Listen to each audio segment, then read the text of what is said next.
more context, let's bring in Chicago Alderman for the 15th Ward, Raymond Lopez, joining us live in studio. It's great to see you again, Alderman. Always a pleasure. You were sitting here listening to this interview with me. I saw you shaking your head a few times. What is your reaction to this? You know, what we just witnessed is what happens when our politicians escalate the rhetoric and ratchet up the pressure in our neighborhoods to have people feel that it is their job to try to impede law enforcement, in this case, immigration agents, and stopping them from doing their duty. I understand the anger and fear and frustration of having a gun pulled at you. But I also watched that clip while she was talking, and driving at a high rate of speed. You could see her zipping through the back alley of that parking lot, trying to get to that point. We have seen time and time again where our immigration enforcement agents have been chased down, have been run off the road, have had people jump on their hood or drive them with agents on their hoods trying to run them over. We know that we're in a heightened time for the relationship between the community and immigration officers who do not feel that either side is safe, and they're taking extraordinary risks on both sides, trying to either stop them from doing their enforcement or from coming into the community and doing their enforcement. We need to bring this rhetoric and these actions down because, as she just described, she had a 10-month-old child in the car. God forbid that agent thought, or if she had hit them driving erratically in that Berwyn parking lot, they would have opened fire with a child, not knowing there was a child in that car. And I think that we all need to take a moment to recognize when you're in this situation, yes, you can help the community, yes, you can honk your horn, but don't go into the center of action while you're bringing the rest of your family with you, because there are consequences, and we don't want the negative, unexpected consequences for families who think they're doing the right thing because their leaders have told them that this is what you need to do. Let me ask you a question, and this is a difficult one, but you know, we have seen cases where people have intentionally, it appears, tried to use their cars to insert themselves in the situation, even potentially ram ICE officers, and they have opened fire at those drivers.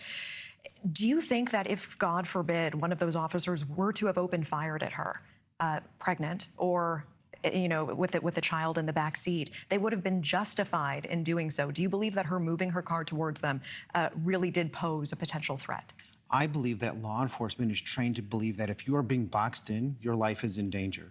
If individuals are following you through the neighborhoods at high speeds, your life is in danger.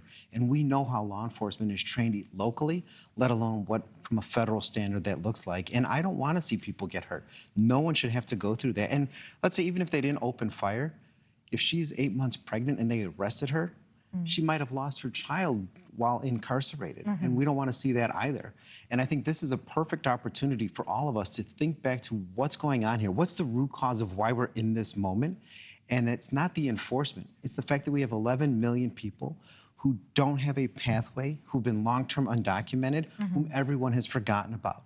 And the Democratic Party needs to recenter itself and focus on addressing that root cause, which is how do we help those individuals never be in this situation again. And the only way to do that is to find a pathway towards citizenship. Let's talk about this because that is what is most important right now. You've been very vocal about asking President Trump to consider amnesty for people who are here illegally. They're undocumented, but they have clean records. They don't have any criminal record. From the very beginning, we've heard the administration say we are going after the worst of the worst, the hardened criminals. No question, there have been collateral arrests. 100%. People swept up in this who have been law-abiding other than the fact that they're in this country illegally. What are you pushing for? What is your message to President Trump tonight? My message to the president is very simple, and to all of America for that matter, is that we have two different groups when it comes to non-citizens in this country. You have the 15 million migrant asylum seekers, predominantly from Venezuela and South America, who came in under the Biden-Harris administration. Put them aside for one moment and recognize that we also had 11 million people already here for 20 years or more who've been waiting for a path forward, undocumented, mostly from Mexico, and we have completely forgotten about them, and we keep lumping them in with those that the Biden and Harris administration let in that have temporary protective status, legal status here. What I've asked President Trump to do is to use his executive authority to grant pardons to those 11 million individuals if they have a clear criminal background, so that we can bring them out of the shadows, put them into our formal economy, and give them a path forward. And that's what everyone that's out there protesting today should be fighting for, because if you have legalized status, this issue with ICE and immigration enforcement goes away. Thank you for watching. Subscribe below and download our NewsNation app right now on your phone, and you will get fact-based, unbiased news for all Americans.